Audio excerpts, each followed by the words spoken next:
The joy of photography is taking pictures whatever the weather.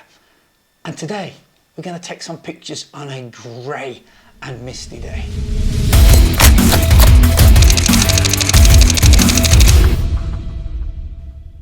Ooh, look at that. It's a grey day, isn't it? It's the kind of day that you're going to put your camera back in the box. It's not much of a day for photography. But you know, I actually quite like taking pictures in this sort of weather. You can get some really nice black and white effects. And that lovely, you know, when the mist grabs hold of the light and stops the detail coming through and it pushes things together, makes it so that you can't tell the distance between things. I love that. So what I'm going to do is I'm going to get my jacket on. I'm going to nip out, and it's just started raining, just sort of that miserly fine rain. I'm going to see if I can use a long lens to get some really nice effects of maybe just some of the trees. I think it'd be really good. And using traditional sort of darkroom dodging and burning techniques on the computer later. I think you're going to enjoy this. So grab your camera, grab a long lens, and let's go and see what we can find. Well, I've just got out to the countryside here, and it's pretty grey and grim, but look over there. I don't know if you can see, but that is linear perspective. Can you see how in the distance the mountains or hills, sorry, are kind of compressed down onto the trees? But of course, we can't really see much of that from here. It's not really going to show up unless we've got a zoom lens, a telephoto lens. Now for this exercise, you're going to need something like, I would say 150 to 200 millimeter plus. But if you have one of those lenses, then we could get a really nice picture of that linear perspective. First of all, I've got the trusty old Benbow tripod. And we're going to put this little fella just over here, look. Let's see if we can't find a nice bit of flat ground and get ourselves in position here to keep the camera steady with a 200mm lens on for those trees in the mist over there on the other side of this field. I've got the trigger grip ball head on this tripod. I love those. It just saves a lot of messing around. Okay, back in the car, get the cameras, get a camera out, got this D3S here, and don't judge the back of my car, this is a workhorse of a car. We're not going to need a flash, but we'll need the 200mm. Let's get that on there, screw that on. Oh, I've knocked the rubber on the eyepiece. Let's put the lens hood on. I've got a good video about lens hoods and why you should use them. You should have checked that out on the channel. I'll put a link on the screen now. Okay, let's get the camera set up. Horizon. Oh, look at that. I like that. Look how that green in the foreground there is so bright. And then we zoom in, look, and that's the effect we're looking for. Let's pop that eyepiece rubber back on before I forget and it drops off. Right. We're good to go. I don't know if you can hear that, and that is the camera just deciding it's too misty. The camera lens doesn't like the mist. The autofocus isn't locking on, so it's over to manual focus. I'm going to have a little stroll along the lane now. Look at those images. Yeah, they're looking good. Let's just have a walk up and see if we can get a different view, see something different. Oh, there's some birds there, missed those. Oh, if only I was still back in the first position. Now I've travelled a little bit further along the lane, and we've got a little bit closer to those trees that we saw before. And as you can see, as we get nearer to the trees, they get darker, but the ones behind get lighter, the ones we couldn't see before. Okay, let's head back to the car. Oh gosh, blimey, moving. It's like being at Brands Hatch. So here's one of the pictures that we took on the misty, wet, miserly, grey day. So let's have a look. This is irritating me, so let's get the clone tool. Now the clone tool is that stamper there.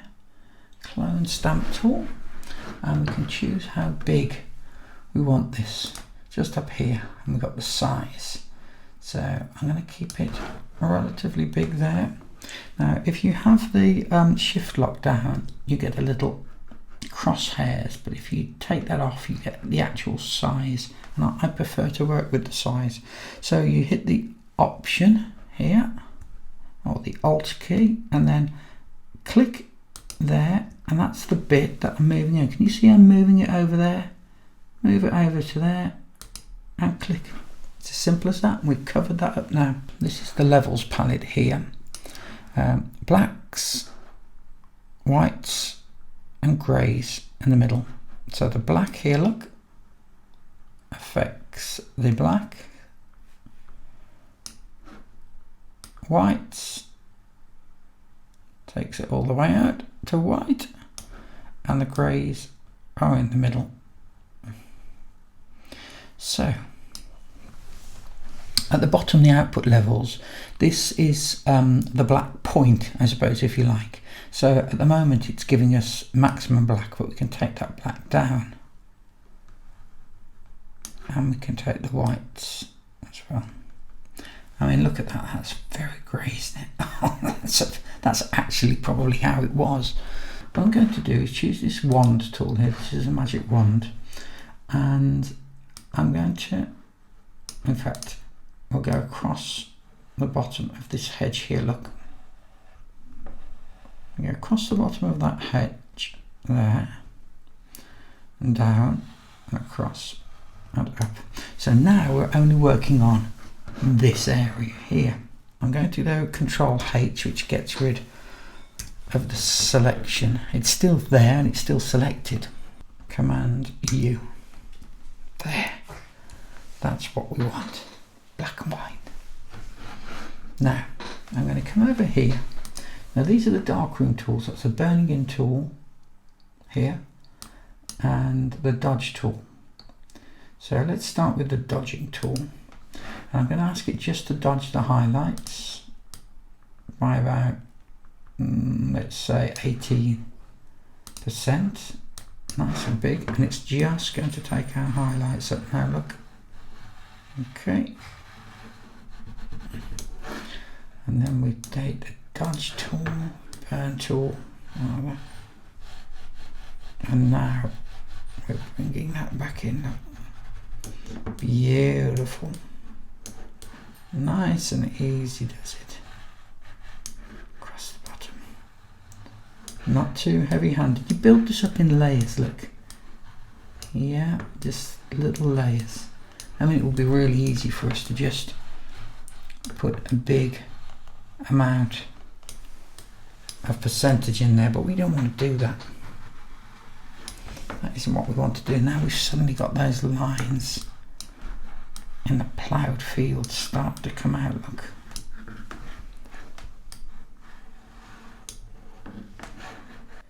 Okay, so I'm just going to speed this little section up where I'm using the burning tool very delicately, look, just bit by bit to build up the shadows and leave the highlights where I want them. Okay, that's just about it. Let's move on to the background. And I'm going to do a similar thing with the background. I'm going to start just on these trees here. I've got this speeded up. I'm not actually going this quickly. This is speeded up 4 times. So I'm just gently painting around areas that I want to just bring the shadows down a little bit in. And then when I've got those just how we want them, taking it down slightly, I'm going to use the dodging tool to just start lifting some highlights in there as well. This looks a bit messy now, it looks quite sort of like misty, but when we take the light levels down, you'll see what a difference it makes. Just take a second to quickly recrop the image, just tying it in to the areas that I want before we do the light levels. Okay, that looks good. And I've got the cropping tool set to 16:9, but I don't think we need to do that. Now let's go on to the main light level, because this is what's really going to make the difference. We take the light levels down now. Let's start moving them down, bringing those blacks in now, and we're suddenly starting to see it's changing.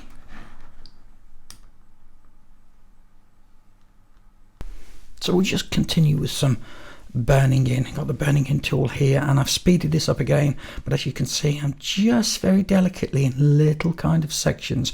We're actually using Photoshop like a paintbrush here. We're painting the image together. We're painting the light delicately, little pieces at a time, so that we've got control over it.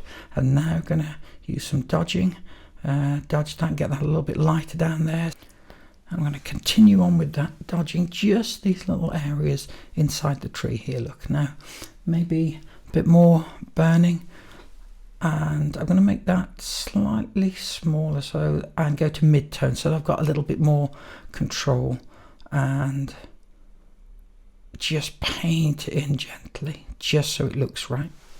Now can you see how on the mid-tones now I'm filling in those little areas that just went a little bit too far?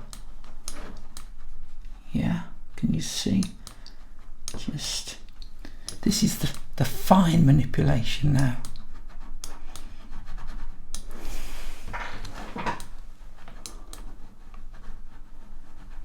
Yeah, it's not for everybody.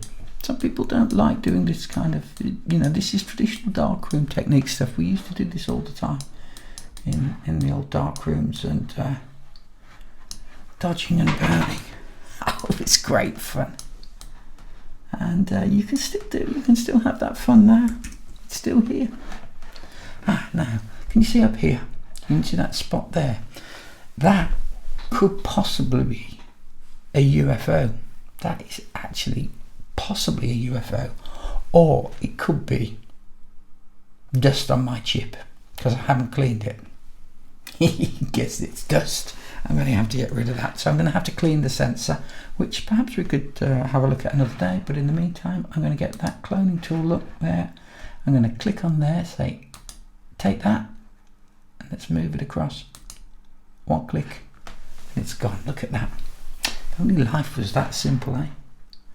So we'll go back to a little bit of, go to the shadows, take that all the way in. Oh yeah, it's coming in now. That is that in a beautiful darkness look that we get from that tree there. Are you liking that picture? That's pretty much, I think, how I'm going to want it. I think we're pretty much there, everyone.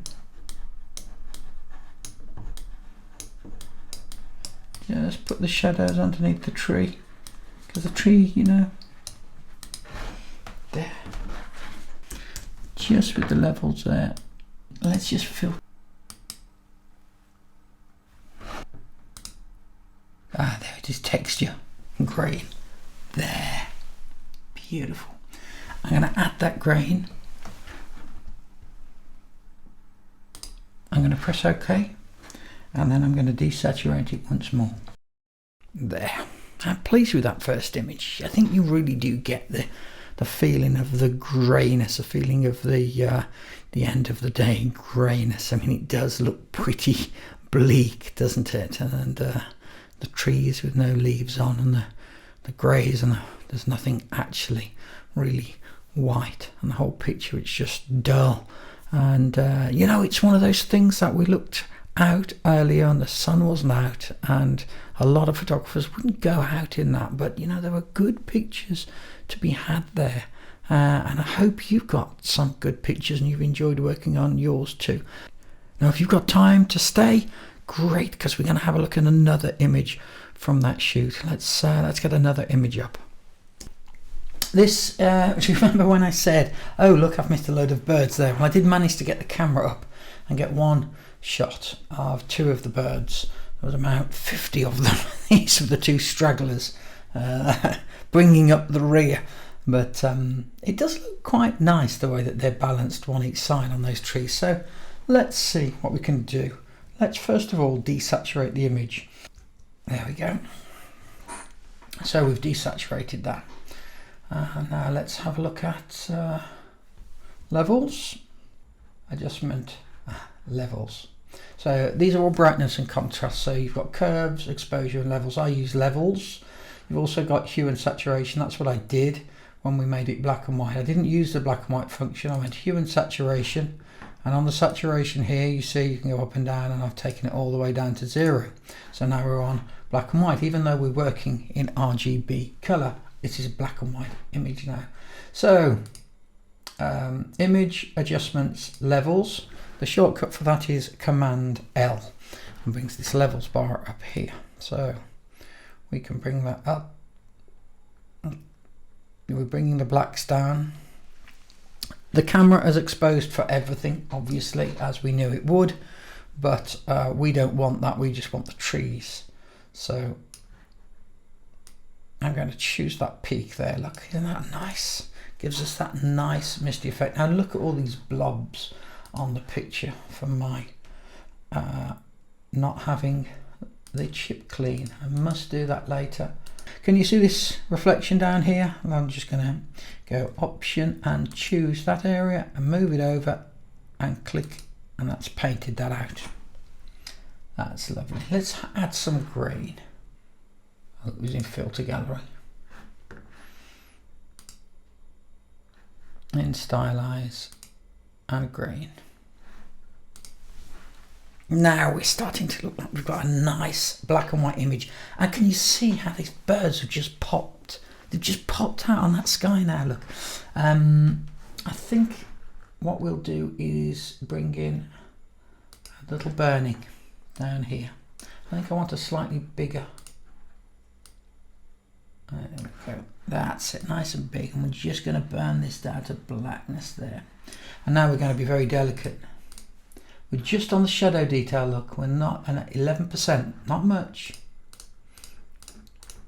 Just on the trunks of those trees, just adding a little detail.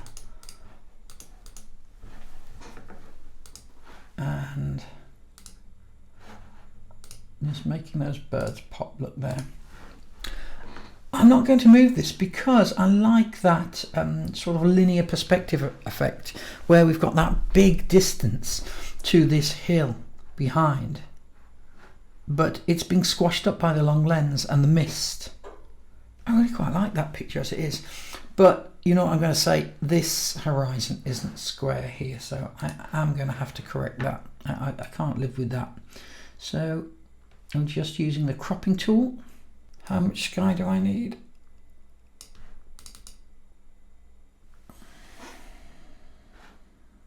No. The other thing is, it's okay to change your mind. Look at that. I'm looking at that now thinking, that's a nicer picture. I'm still going to square it up. Look at the bottom. I always put the bottom line when I'm rotating the image onto the line I want to be straight, and then I can move it around. And I'm going to go big.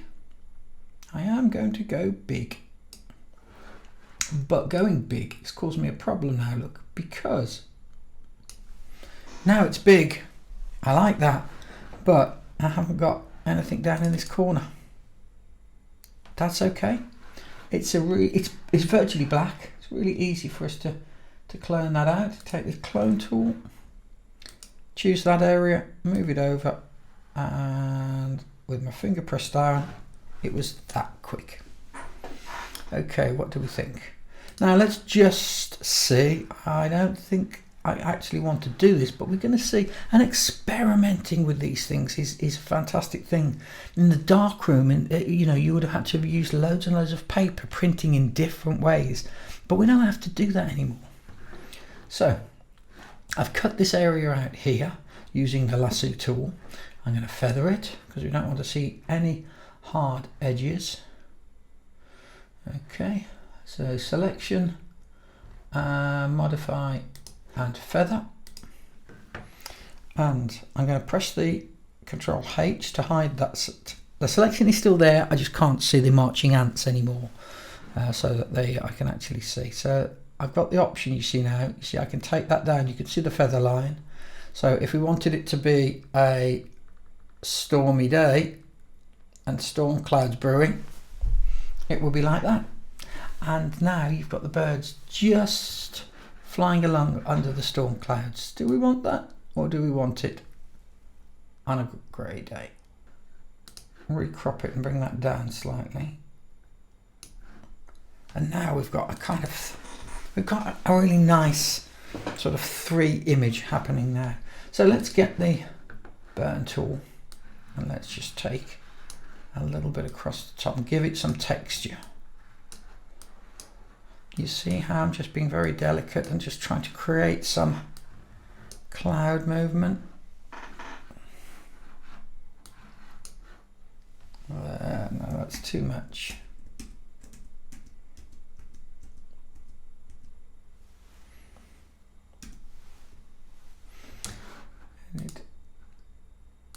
Redo that crop. I don't think it needs to be too much more than that, really. There.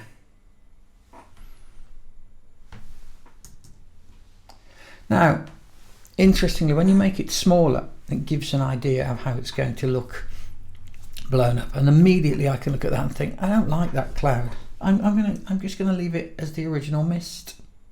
There we go. 2 birds going across. Do I need to follow that line along there? Look.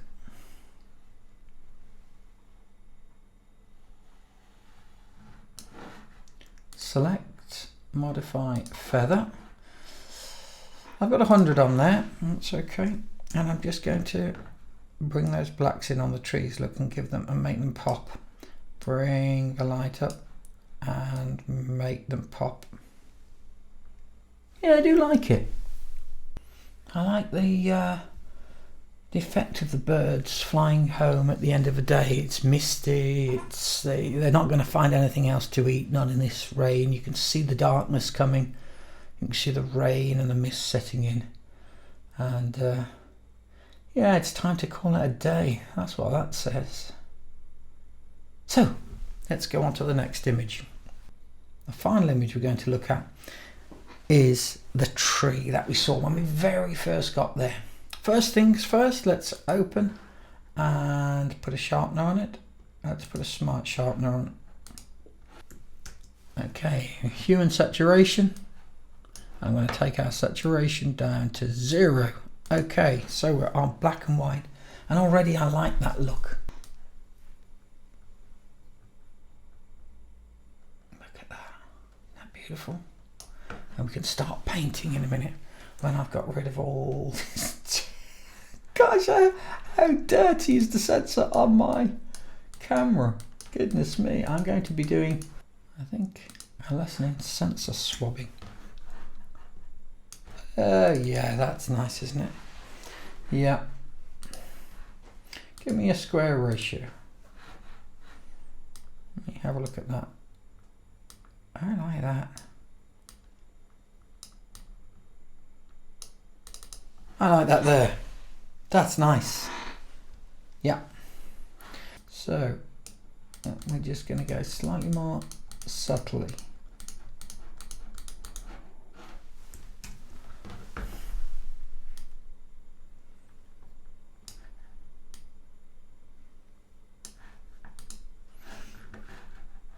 And let's filter our grain back in, because we want these to look like black and white images. Okay. So I'm going to do a little burning down here. Now let's get the dodge tool. So we're dodging now. That means making things lighter. We've got highlights only. And now we're doing some dodging, just bringing those highlights up. And we're being delicate, we're painting, look, we're painting with the light. It's really, really nice technique. You can just set the percentage quite low and paint slowly. And then if you've got an area like that and you don't think it's quite right, just go back and do it. Do it again. I think we need to go slightly darker. Let's go and burn that tree, and that's it. Just get some detail in there where we've just overdone it a little bit, and you can see it's starting to come together. We're actually painting the image together. Isn't that great with photography that you can do that? Now we're going to take a lens flare This is just a bit of fun. We are adding this. This is not real stuff, but you know, we are actually creating it. It's not like we're just getting a Lightroom plugin and just sticking it in there, clicking one button, and hey, that's the picture that somebody else who designed the software created. Now this is ours. Is that too much, do you think? Do you think that's a little bit too much? Let's just tone it down. That's better. I never like those flare. They look too artificial. We'll just clone those out. Those, you know, those flare marks from Photoshop. But I do like the sun poking through. It's not too bad. I think what we need to do now is just do a little dodging and burning and put maybe the reflections of the sun down there in the you know, across the fields where maybe it's refracting from the mist. Just there, look, just give us a little light area, tell us that that's where the sun is. That's nice, isn't it? That's really starting to take shape. I like that. And there it is. There's our finished image. I'm really pleased with that. And let's remember, these images that we've got here are from a really grey day. We went out for an hour exploring in the countryside, seeing if we could find somewhere with a long lens that we could squeeze the background together with little to no detail. And I think we've done really, really well. I hope you've enjoyed doing that exercise, and I hope you've got some pictures that you've got some enjoyment out of too.